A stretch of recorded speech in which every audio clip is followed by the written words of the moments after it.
bao nhiêu tiền đấy chị Thương? 12 triệu.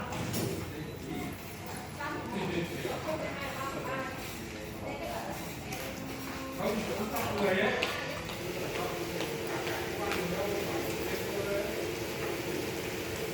12 triệu à?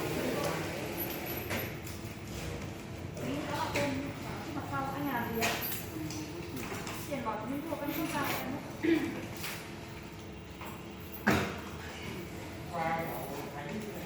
Anh ký đó em.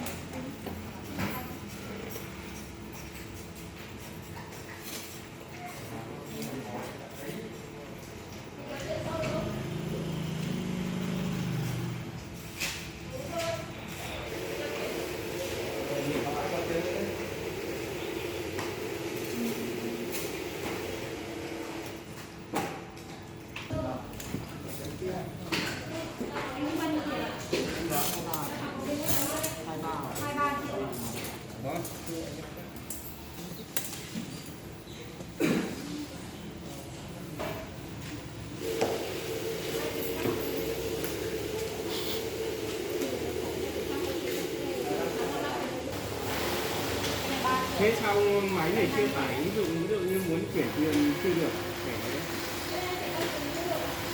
phí đăng ký hộ đường ấy. Đăng ký ứng dụng là nhau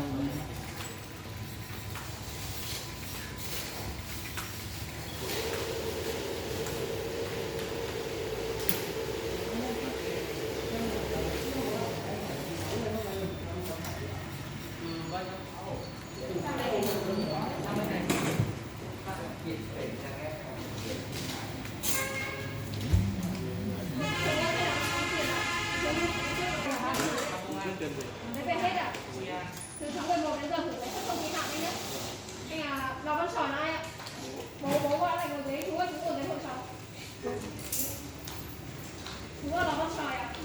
Một con trai của cháu.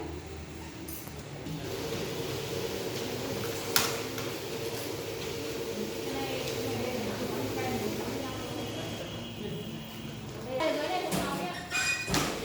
Ngân hàng cái gì đây? Ngân hàng gì đây? Anh Huế đây. Chả mày nhìn rõ ngân hàng gì đây? Ngân hàng gì đây? Ngân hàng HD Bank. Thế tôi nộp vào tài khoản cho chị chi đi nhé. Ừ. Đâu cháu số tài khoản của cô. 7801. Sỏi này ai ghi đây chú ơi? Đây anh. Anh lấy đây.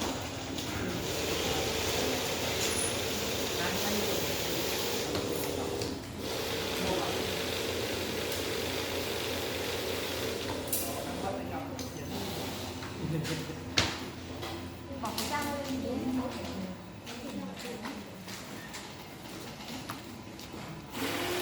Cái này 4.451.000 nhé.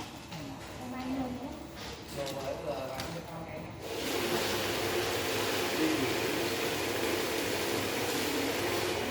ký mỗi một tờ thôi gì? 2 tờ